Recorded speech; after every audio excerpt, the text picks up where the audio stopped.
Hello there, good evening. Trust your day has been good. Happy Saturday. Welcome to the English News Bulletin. We'll begin with the headlines. On Saturday, members of the RPF in Hotanyi across the country engaged in primary elections on a village level to select candidates for the upcoming presidential and parliamentary elections in 2024.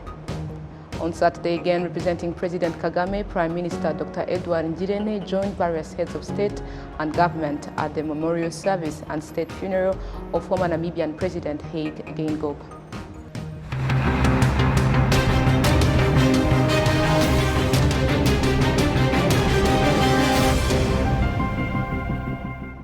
It is always a pleasure to have your company. My name is Olive Nete. Now to the news in details. On Saturday, members of the RPF in Hotanyi across the country engaged in primary elections on a village level to select candidates for the upcoming presidential and parliamentary elections, which will happen in 2024. Participants have praised the process as a testament to democratic governance within the party. Take a look.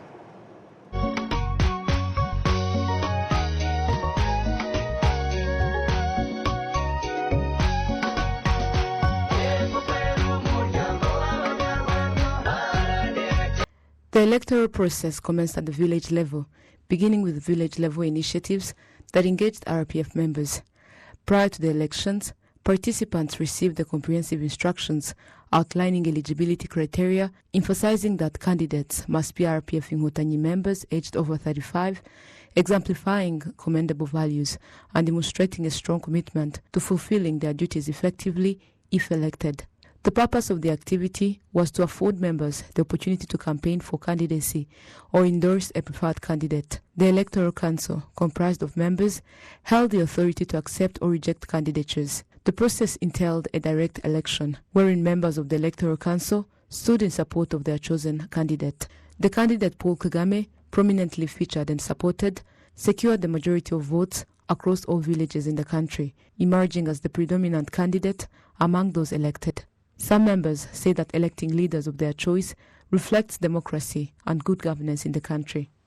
We still need him. That is why I stood in front of people and urged people to vote for the candidate, Paul Kagame. Maybe next time we'll vote for another person, but currently we still need him as the head of state, since we still have a long journey to go and it is still a tough journey.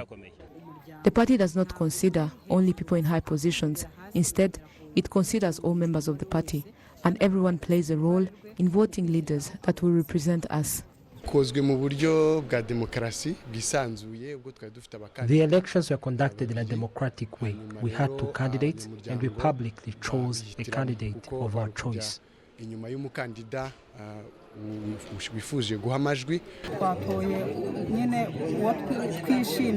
We voted a leader of our choice since his activities speaks for itself. He made us achieve great things. We are secured and we have so many achievements. Since the activities speaks for itself, that is why we happily voted for him, so as to continue with him in the next mandate.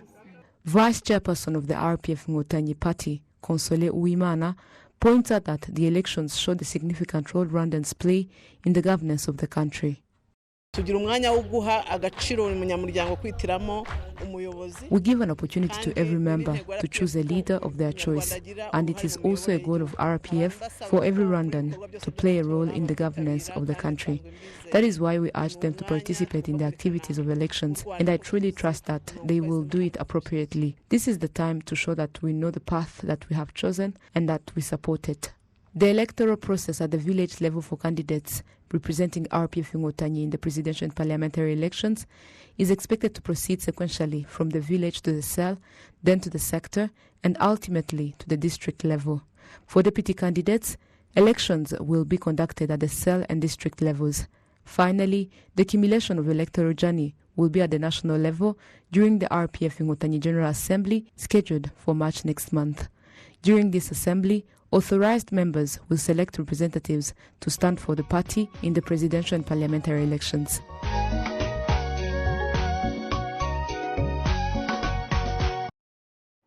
Moving ahead, on Saturday, representing President Kagame, Prime Minister Dr. Edouard Ngirente joined various heads of state and government at the memorial service and state funeral of former Namibian President Hage Geingob. In his speech, Prime Minister affirmed that Rwanda will always remember Dr. Hage's contribution to the excellent and brotherly relations between the two countries. On behalf of His Excellency President Paul Kagame, the people and the government of the Republic of Rwanda, to extend our sincere condolences and deepest sympathy to the family and the people and the government of Namibia. As we mourn this great loss, we reflect on the remarkable tenure of Dr. Hage Geingob as the President of Namibia. His quest for freedom and justice inspired generations across Africa and beyond. His legacy will forever be etched in the hearts of those who strive for self-determination and dignity. Rwanda will always remember his contributions to the excellent and brotherly relationship between our two countries. I wish to take this opportunity to reaffirm our commitment to continue strengthen this strong foundation of friendship and cooperation. The elected Dr. Hage Geingob became the third president of Namibia from 2015 when he was elected for the first time. He was also the prime minister of this country between 1990 and 2002 and returned to this position in 2012 until 2015 when he won the election of the president of the country. To more news this evening, the First Lady, Her Excellency Jeannette Kagame, joins an arts festival aimed at showcasing Rwanda's creative Kigali Triennial Festival. Amidst the fashionistas, models made turns in displaying stylish patterns and fabrics that narrate Africa's diverse stories, in particular Rwanda, through clothing. Local artisans such as Nyambo Masamara, a local fashion designer, and other designers proudly shared their artistic style, a proof that Africa got unique and exceptional attires. My name is Nyambo Masamara. I am the designer of the brand Masamara, a Rwandan born but based in South Africa. And we are here to celebrate our very own Rwandan and African artists in Rwanda at Triennial Festival. So as for me, this was my first curation. So I curated the fashion event. Basically, that we just witnessed, and I made sure to focus on our very own, bringing our Rwandan artists and give them the platform and allow them to speak and communicate their artistry to the world and beyond. Yeah? I've always dreamed. I've showcased around the world, and I've been waiting for my country to invite me to be part of such events, and it finally happened. People received, welcomed, enjoyed. We have nothing else to say. We are very humbled and honored that we were part of this festival. I mean, from what we saw, the guests, people who attended, they enjoyed every performance. They enjoyed every aspect of art showcased.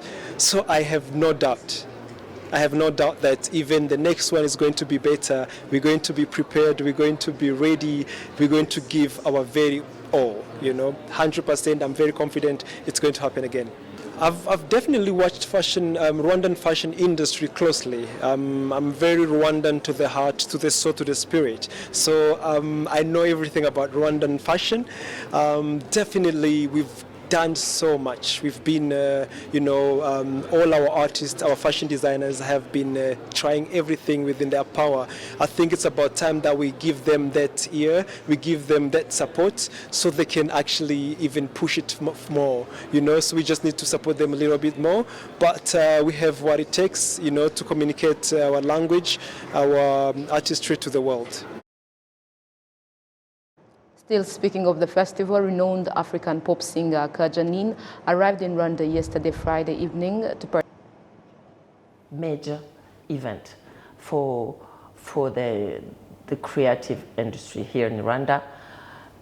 in Africa, because it's a market. It's the first time here in Kigali you have professionals, you have maybe almost 80 professionals who came here for this triennale. We have, I don't know, 40 nationalities. It's a huge event, but the most important to understand is I'm not here to talk about music or artists. It's a market. It's an industry. It means that, for example, I give exactly the same examples to make people, because I want people to understand the poids, the weight, how to say? The weight of creative industries. For example, in USA, creative industry represent $1 trillion. So when you understand that it's not just a musician somewhere in a corner just playing music, no, it's a serious thing. And I'm glad that the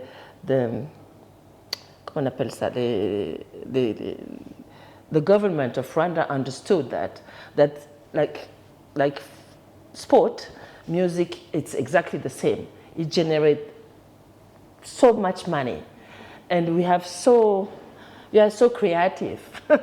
So let's put all this together and do something big. Yes. As I used to say, think big and positive. Mm-hmm. Yeah. Absolutely, yes. And what do you think of the level of the art in Africa? It's very high. The only problem is the way to promote it. We have no enough promotion for our artists. But it's not a decision, it's political decision. Because the artists are there, they work themselves, they try with little possibilities. We all start somewhere, but we need the structure. But here in Rwanda about music, there is Mighty Popo. Mm. He's a huge actor in this industry with the school, Nyundo yes. Music School or Academy. What he does there is just fantastic. And without him, I don't think that we could have this level of artists in Rwanda. There are so many good musicians here. They are young. They are proud of their country. They sing in Kinyarwanda. Because before, not in my case. In my case, they asked me to sing in English. I said, no, I'm who I am. If it doesn't work, it's okay. But you see, here, they don't even, it's like natural.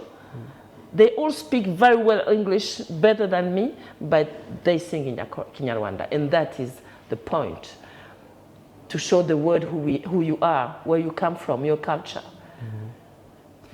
Absolutely.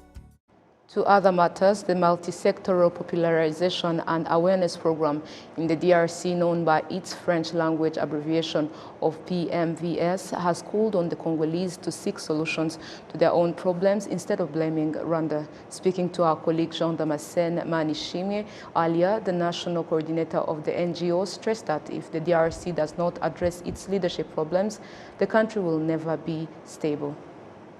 Non, moi j'ai toujours une expression, c'est comme un slogan au sein de nos programmes. No, in our organization we have a saying that encourages us to examine ourselves when bad things happen and not to seek to blame others for them, because when you do that, you do not find any solutions. We have to admit our role in this because that is the only way these issues are going to be resolved. The Democratic Republic of Congo has many internal problems to do with bad leadership, corruption and tribal divisionism.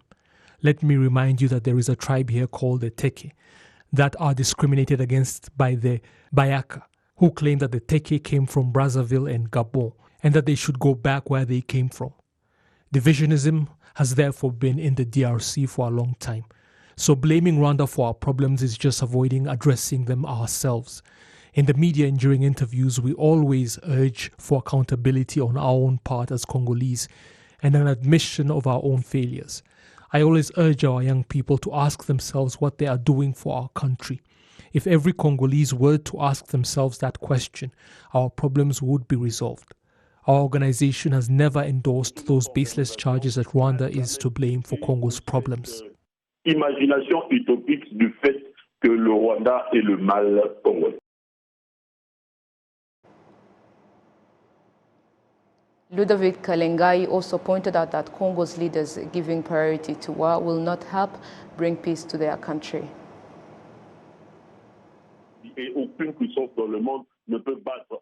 I have said it many times, no army, no country can defeat a people fighting for their right to exist. The M23 problem is a Congolese problem because there are Kinyarwanda-speaking Congolese that have been denied their rights, forced to leave their homes and belongings behind, and now we have Congolese belonging to the Tutsi tribe that have fled to Uganda, Rwanda, and elsewhere around the world. They are fighting to exist and to be able to return home.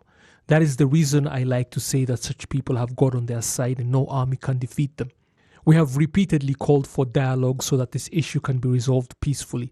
That is the reason 4 days ago we asked that a joint commission bringing together all sides involved be formed to investigate the root causes of these conflicts, because it has become obvious that military force is not a solution, while politics and diplomacy have also failed. We, therefore, as the civil society, want to establish guidelines that will ensure peace in the region. To more news now to health matters, health workers will now be able to use their smartphones to store and send important information about their work and the people they treat on a daily basis. This will greatly ease their work and facilitate more accurate reports from them.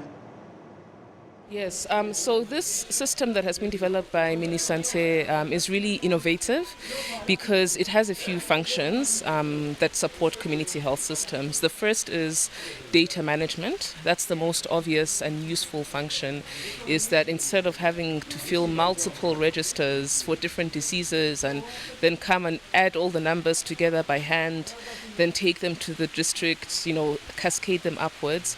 Now a lot of this can be automated through the digital technology. So that is one of the most valuable aspects. It improves the speed as well as the quality of reporting.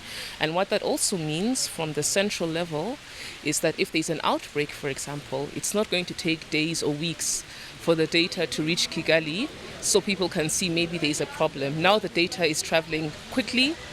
It's high quality data, it's very granular data, so it's not just aggregated data, so it gives you a lot of insight. That is one of the most valuable. One of the other aspects is on decision support, meaning that instead of a CHW having to memorize multiple vertical algorithms for screening, for testing, all of this is provided inside the digital tool. So it streamlines the process and it ensures that the correct national protocols for screening, for testing are followed. And what finds particular role, because there's many partners involved, one of the specific things that FIND has been working with RBC on is to integrate all the algorithms for the different diseases. So a community health worker isn't doing one algorithm for malaria, then they close the module, they open another one for TB. Everything is now put together in one decision logic. Then another aspect of this tool, which we are collaborating with RBC on to do a study, is expanded TB diagnosis, so that community health workers are supported to collect samples at the community. People don't have to go to the clinic and line up for a long time to get a sample for tuberculosis. And through the digital system, it's easy to track the samples, track the results, and follow up at community level without congesting health facilities. And then the fourth and also extremely important aspect is evaluation. And this is another of the main areas where FIND and RBC are collaborating. We don't just want to collect data, we want to use it. And we want to use it to make health responses more effective, more efficient, more precise. And so this evaluation study that FIND and RBC will be working on will be really looking into the data that comes through the system, figuring out where the opportunities to optimize the system. So before the government of Rwanda, or as the government of Rwanda is making a huge investment to scale up, we are sure that the system is optimized to be as effective and as cost effective as well as possible. We are sure that the expanded TB intervention is actually yielding outcomes, because we don't just want to do technology for technology's sake. The point of this technology is to improve health outcomes. So we need to rigorously study that in a scientific framework, and we'll be working with RBC supporting that work that they're leading.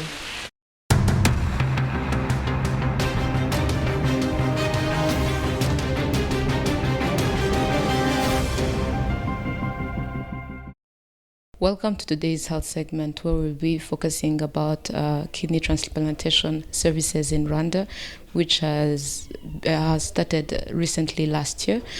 Today we are joined by the Chief Medical Officer at King Faisal Hospital. It's called Dr. Sendeja Augustin. He's going to take us through how this program started, its impact so far, and the way forward. Welcome to our news segment. Thank you. Before we start by the progress and everything that has been done, can you tell us briefly the start? When did it start? Why did the program start initially? What was the need in the society? Normally, when we talk about kidney transplant, there is a word kidney and transplant. So there should be a donor and a recipient, and the recipient normally has what we call chronic kidney disease, meaning that the kidneys are not working. And normally those patients, they need, when they have chronic kidney problems, they need to be helped by machines, what we call dialysis. So I think statistically there was an analysis which was done and which was showing that the patients with chronic kidney disease, the numbers were increasing because of different reasons. And most of the reasons are related to non-communicable diseases, mainly diabetes and hypertension. And with that analysis, normally the patients or people who needed to have kidney transplant were referred abroad on government fund, but others were going outside privately. So after that, and after the COVID-19 as well, COVID-19 has taught us a lot. It was showing that even when you have means, the movements can be very restricted and limited. So that's why after all those analyses, the government of Rwanda decided to initiate a program, a local program on kidney transplant. So it was a quite long journey because you need to be well prepared in all aspects to be able to start that program. So there was a legal component. I think there was a law which was passed concerning not only kidney but also replacement of all organs. Number two was to prepare ourselves in terms of infrastructure, in terms of equipment, in terms of consumables, in terms of medication, different medicines that are needed in the program, but most importantly to define who will do that, because we didn't have a local capacity to do that. So that's why we managed to create a partnership. We have partners that they help us to do or to perform those procedures, but also share the expertise. But most importantly, because of that, we made sure that in the course of all that process and the program, we build as well our local capacity. So after analyzing, after all that journey, there were so many preparations. We managed to start the program in May 2023. So it was a long journey, but we think that we are on the right track. Moving ahead, can you provide an overview of the progress that has been made in this kidney transplantation services in Rwanda, considering that it is a recent service, it hasn't been a year? So far, I think when you talk about the capacity, at least in terms of infrastructure, yes, the program is done only at King Faisal Hospital for now, but we hope that other hospitals as well in Rwanda will start performing kidney transplant, not only kidney transplant, but there are other transplant programs which will be coming. But we are happy to say that now, at least in terms of infrastructure and equipment, we have infrastructure and equipment. In terms of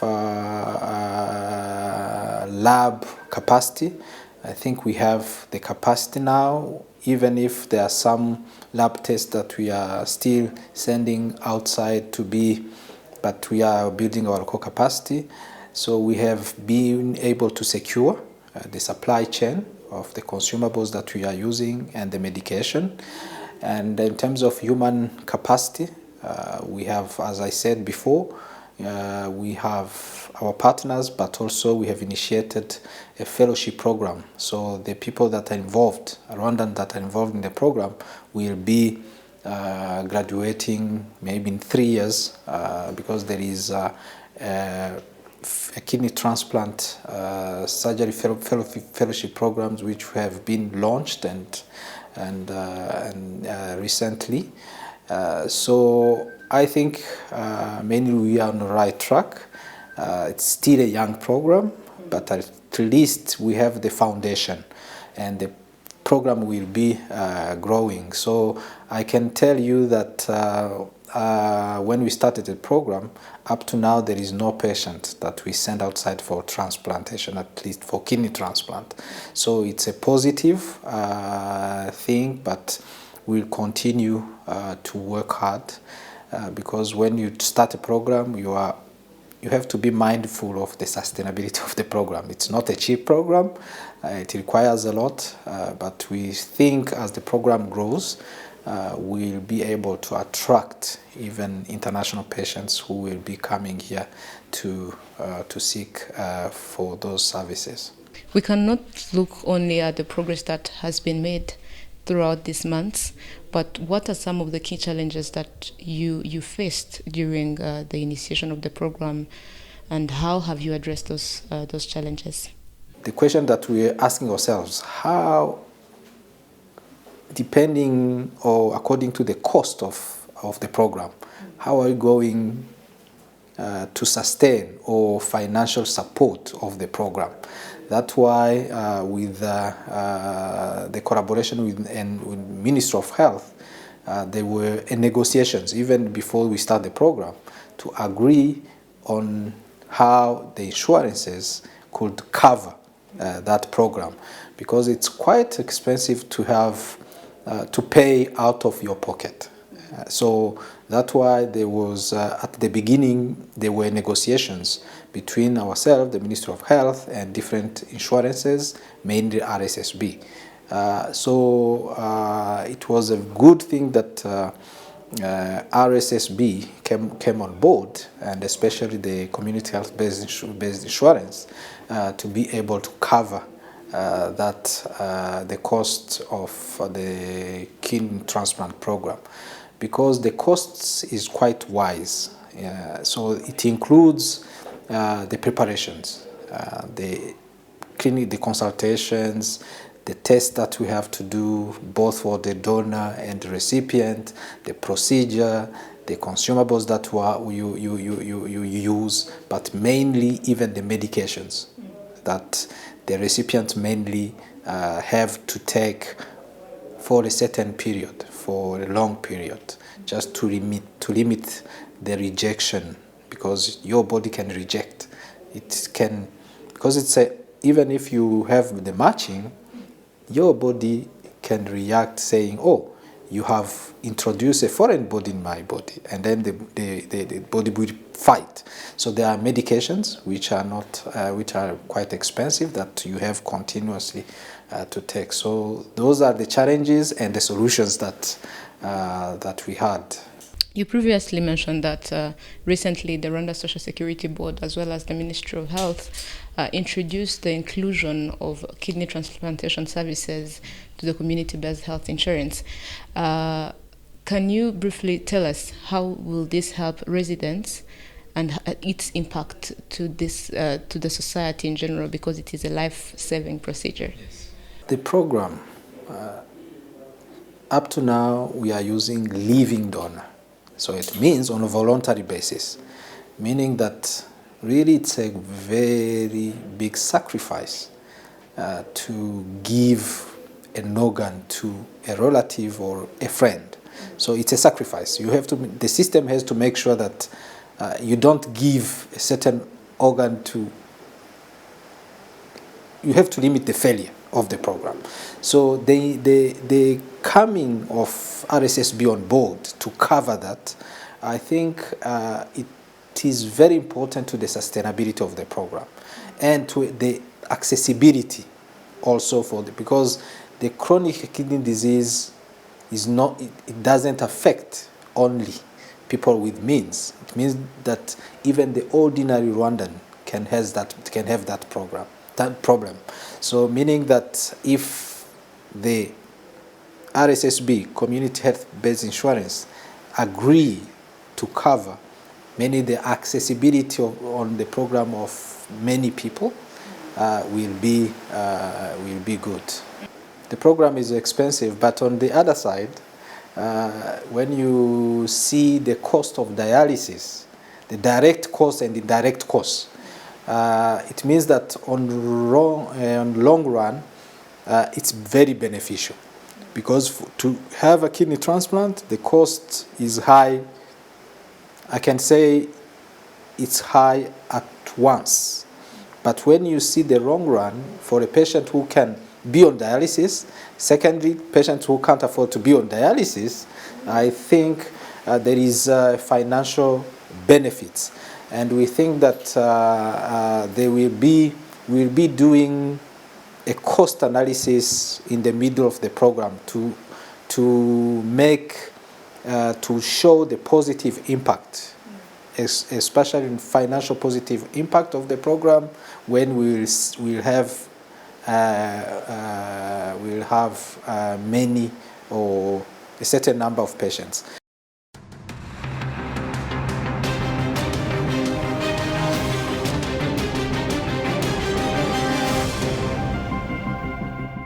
And by this, we conclude tonight's edition. On behalf of the technical and news production team, thank you for being part of our news today.